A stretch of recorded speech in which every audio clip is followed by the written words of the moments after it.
In this episode of Travelogue, we continue our trip around Nanjing. We gatecrash the birthday party of a sea goddess, discover the life of a Ming Dynasty courtesan, and watch a spectacular performance on water. So come and experience life at the heart of the southern capital.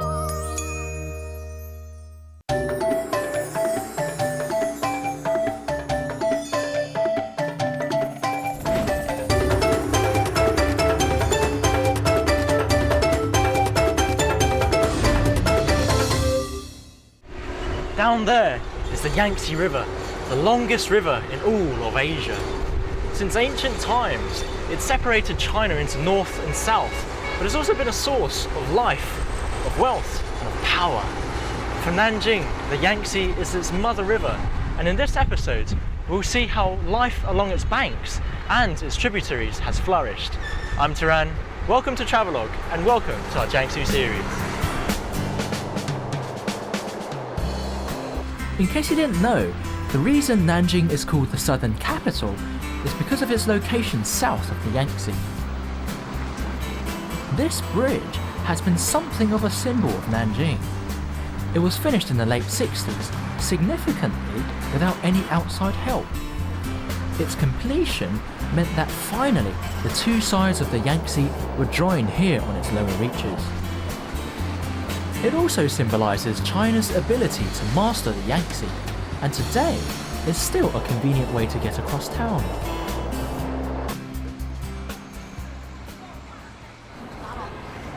Right, so that is the Yuejiang Tower, and it's actually got quite a funny story behind it. About 600 years ago, during the Ming Dynasty, the first emperor unified China, and he wrote a story about how he did that. But he also wrote about how he wanted to build a tower to symbolise the fact that he unified China. But he actually ran out of time, he didn't get around to doing that. So the tower that you see there is all new. It was built in 2001.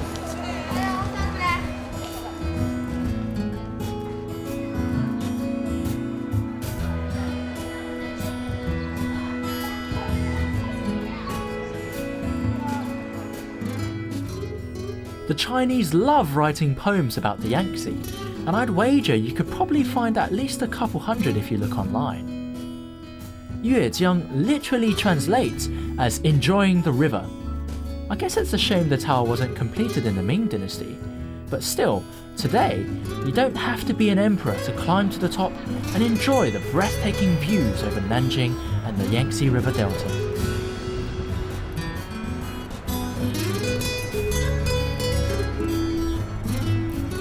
Great view, hey. I can totally imagine what the emperor must have felt if this tower had been built in time to see the Yangtze River out in front of him and this kind of bustling port. It really gives you the feeling like you've dominated China and now are controlling the Yangtze River. It's pretty incredible.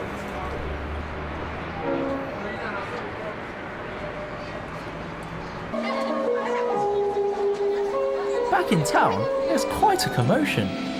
It seems everyone's here to celebrate the birthday of the sea goddess Mazen, the patron deity of fishermen and sailors. This is a recreation of Admiral Zhenghe setting sail with his fleet. He was China's most famous mariner, and there are claims that he even sailed around the world almost 100 years before Columbus. 咱们今天什么活动？庙会。庙会。是骂子是吧？2051年。So apparently what he said is there's some kind of special celebration for sea goddess Mazen. So if you've watched a lot of Travelogue, I think you've probably seen sea goddess Mazen already. But what we saw earlier was they had a kind of a recreation of Zhenghe going out to sea. So today's seeming out to be pretty interesting.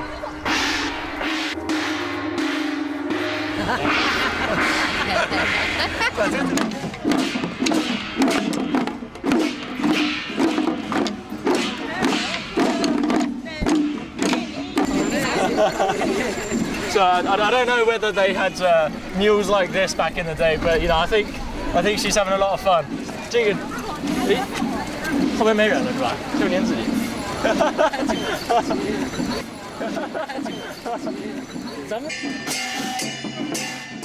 I wonder if this many people turned up for Zhenghe's actual leaving date.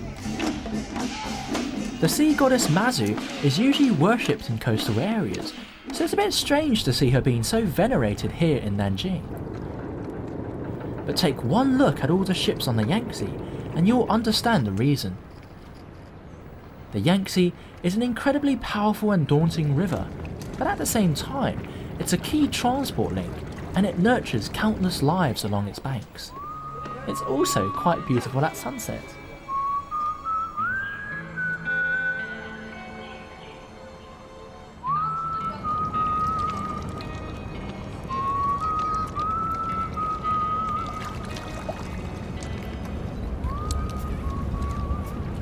Do you know what? The Yangtze is quite an interesting thing. It's such a powerful river, but now that I'm walking across this bank, I've got the sun going down over there, the ferries going back home in the background, and I've got couples walking up and down this place. It's such a romantic place and you really feel like it's at the centre of the city.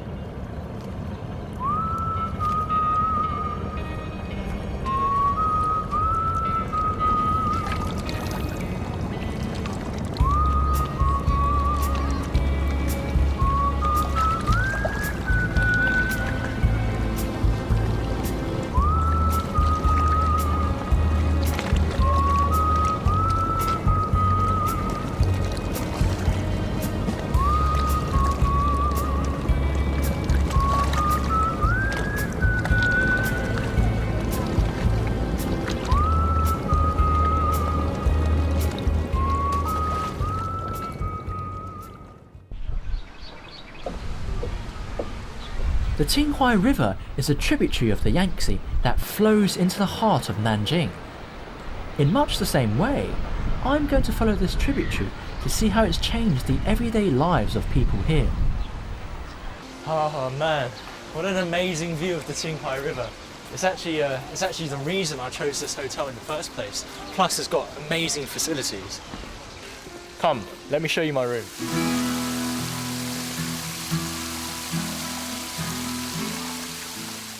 Ah, I see you've already found my room. It's my king-size bed, very comfortable. That's my jacuzzi, very nice as well. And I've got a view of the Qinghai River outside.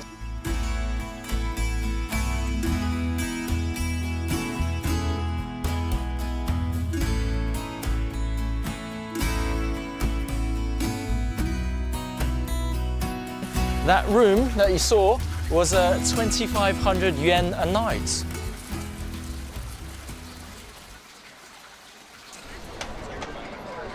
Enough dreaming about hotels, this is the Confucius Temple district, Nanjing's most happening place. Naturally, the Qinghai River flows through here as well. Life used to flourish along the Qinghai River, especially near this part, near the Confucius Temple. And back then, it was one of the liveliest parts of Nanjing, and as you can see, probably still is. Most people come here to buy some street food, get some nice tourist souvenirs, and if it's your thing, do a bit of people watching. It's easy to see why this place is such a hit with locals and tourists, but a big reason of why it originally became popular was because the Imperial Examination Center was located here. In the Ming and Qing dynasties, people from all over Jiangsu would come here to sit the imperial exam. It was a grueling test, but anyone who passed was likely to land a potentially cushy job in the imperial government. The problem was, the pass rate was only 1%. Talk about pressure.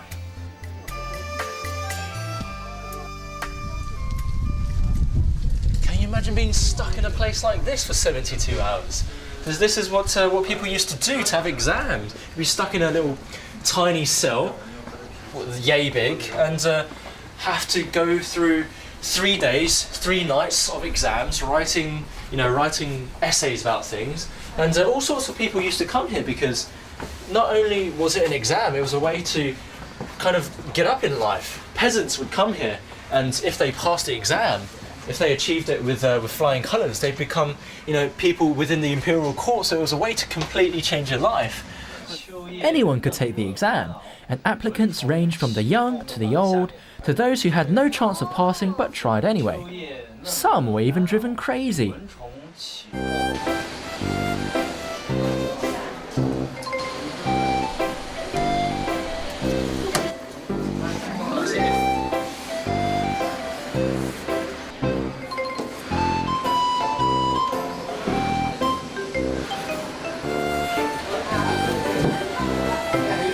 Man, I can't imagine being stuck here for 9 days. Had enough trouble just doing my GCSEs. But if you do, well, back in the days, if you managed to pass this trial, you'd actually have the chance of becoming one of the highest officials in the imperial court. So for a lot of people, it was worth the 9 days of hell. I don't think I can do this though. Right, I won't be doing that again anytime soon. You may be interested to know that at its height, the test centre could hold up to 20,000 examinees. Naturally, with so many potential recruits flocking here, all sorts of businesses sprang up to cater to their needs. These range from food to entertainment to other. Oh, very impressive. This was the home of a very famous courtesan who ended up getting married to a high-class official, a high-ranking official, and her name was Li Xiaojun. She was considered one of the 8 beauties of Nanjing, and it was her skill in the arts and also her skill of feminine attraction that won her a lot of attention from very important people. The ladies here were highly respected and very talented, but for many of these courtesans, life was bittersweet. They'd give up everything they had for the man they loved, and back in the 18th century, Li Xiangjun's story was even adapted into a play called The Peach Blossom Fan.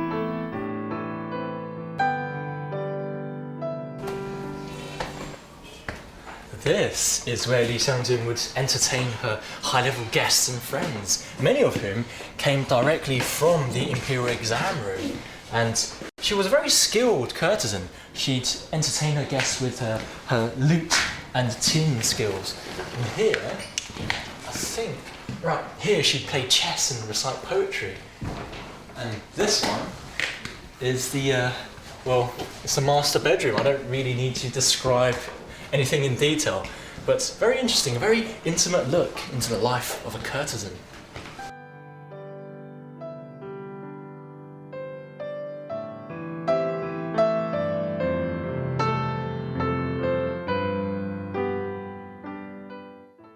Maybe you can imagine back in the imperial days that pleasure boats would have drifted down the Qinghai River, and Li Xiangjun might have sat in my very spot playing her lute and singing songs that would have drifted through the summer air.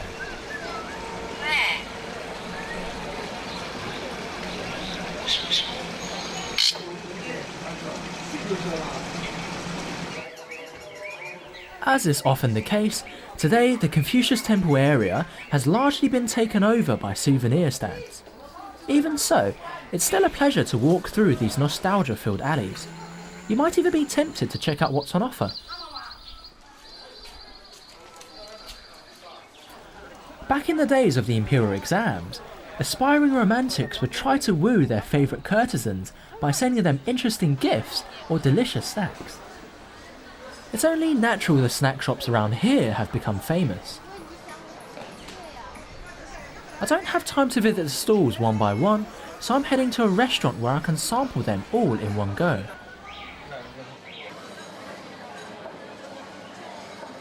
Right, so I was recommended this restaurant to come and try all the street food in this area, and so we've got some stuff here. I've got fruits over there. This is some kind of egg substance. Got meat, and oh, that is a tea-boiled egg which I've had before, and it tastes really good. And this is cow's stomach, and this is chicken stomach, which is now going into mine. It's really good. Oh, so we've still got some more. But this is pretty cool. It's like it's kind of like Chinese tapas.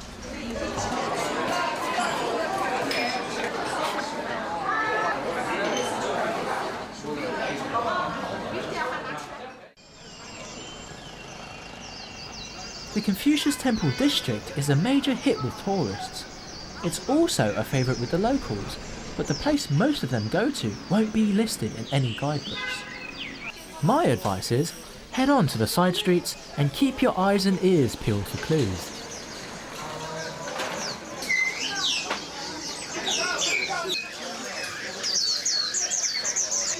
This place is such a feast for the senses. You've got birds kind of chirping everywhere. You've got loads of maggots kind of writhing about. But it's so close to the Confucius area. It's actually a really great place to go to. And never thought I'd actually find such a lively market here.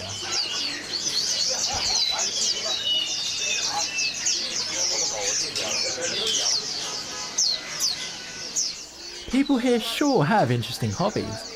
You can find all sorts of weird and wonderful creatures to play with or admire from a distance.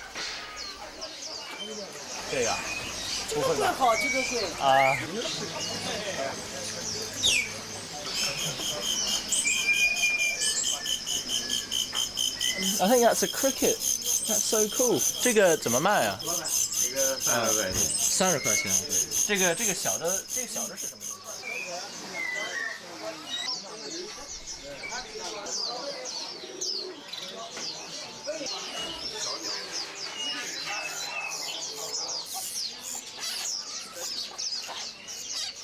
Oh, look at this.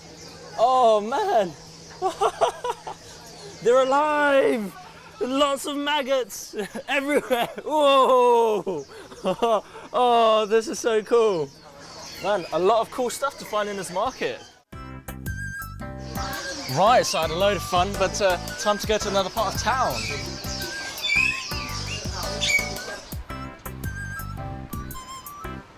I fancy a bit of culture after all that mucking about, so I'm heading to the former residence of Yangtze, a famous opera singer.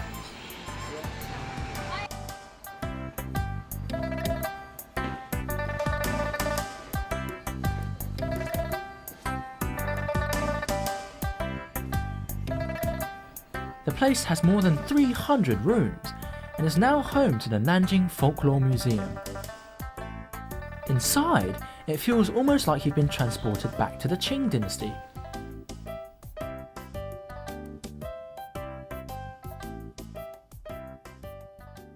I think I've got the gist of this museum. I think it's kind of like a gallery of what life was like back in ancient China. So I'm guessing, like this guy, he would probably sell yogurt or something like that. And this lovely lady here would...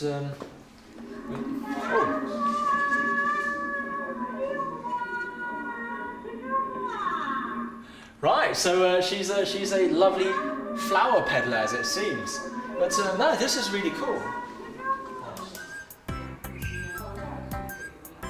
Talking statues aside, the museum's exhibits give you an interesting look at what life was like back in the Qing dynasty. And if you tire of looking at clay models of peddlers, the real thing's just around the corner.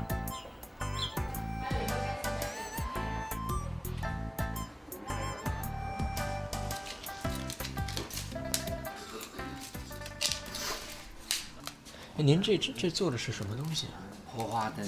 火花灯。那您是就从小就开始学怎么？哎，对，祖传的。祖传的。哎，对对。已经传了多久了呀？那我100多年历史了。哦。您自己的家里已经有。第4代，我已经60岁，67岁了。这能飘到河上吗？就是放到河。这个花灯呢有多种用途，一个可以提到走，一个可以挂到走，还可以放到河里边。 Next door, I was fascinated by this gentleman with a Zen-like expression. He says he's painting calabashes, otherwise known as bottle gourds. China has a long history of using gourds in art. In fact, they were used for drawing on even before paper was invented. 这个跟在纸和布上画画道理是一样的啊。它的难点呢，就是它不吸水、不吸闷，同时是个球形啊。这样呢，就是说线条要把握好。对。那个用水呢，不要太多。哎，你可以来试一试。Okay. My hand's not the steadiest in the world. It's pretty fun. It's very difficult. because I mean, I did a bit of art when I was younger, and I thought I was alright, but that was drawing with a pencil on paper, and on this one I seem to be quite crap, so it does require a lot of skill and patience. Painting on a calabash really isn't easy, since the strange shape tends to mess up your proportions. Oh, 出手不凡啊。 I finished. It looks absolutely nothing like me, but there you go.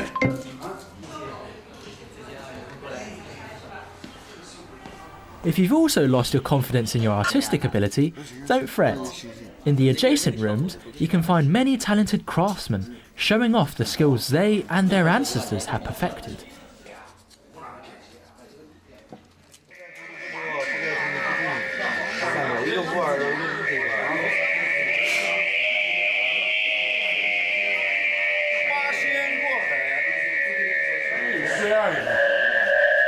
It's like a massive yo-yo.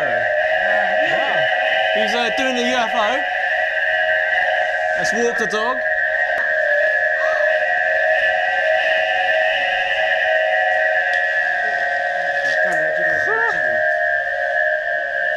That is awesome, man.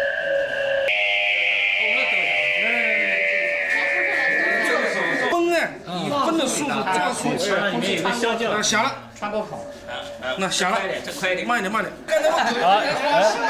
哎，对 That's pretty cool. 花式，哎，看到了。 I want to give it a try later. 不会，哎，我可以试试吗？这个？可以。这是怎么玩这个？这个来看好了，摆在上面，哎呦，这是给它一个交叉。 往右边一滚，右手重，左手轻，哎，对，右手动，哎，左手不要动，哎，好，左手不要动，哎，对，那就响了。我听着什么东西都没响，只是这个绳子在响的。这样子可以两手自然分开，抬起来，哎，慢慢的，慢一点。你看你的绳子在里头跳，哎，不能跳，啊，行流水一样。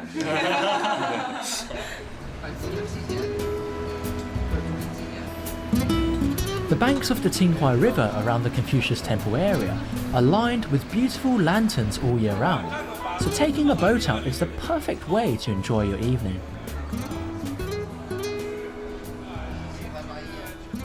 This is such an amazing place. It's summer now, so it's quite hot, but sitting at the head of the boat with this kind of gentle summer breeze flowing against me, and you can hear opera in the background. You're flowing through this really gorgeous canal-like river. It's such a great feeling, man. It's so good here.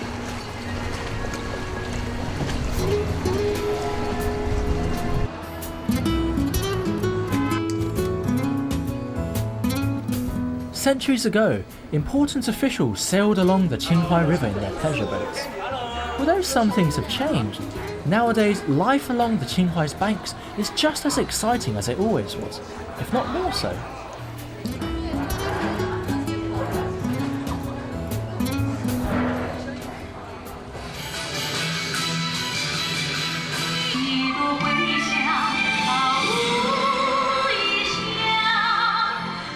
Let's get a load of that. Bloody hell.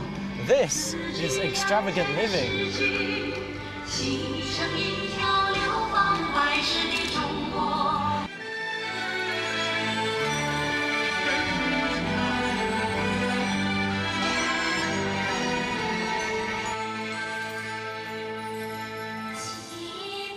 These performances are held nightly, but I would suggest checking in advance the price and availability of tickets, since seating is limited.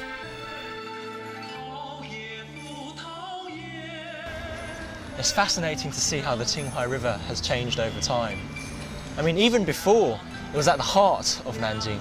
But now, when you just walk through this area, you see everyone congregated around the river, buying snacks, taking their loved ones, going around with their kids, really enjoying this kind of atmosphere. And now that we're sitting on this boat, I've got these decorated bridges passing overhead. I can feel this summer breeze on my face, and there was music playing in the air earlier. You can really feel that this river is at the heart and soul of Nanjing. I'm Taran, and I'll see you very soon on another episode of Travelogue.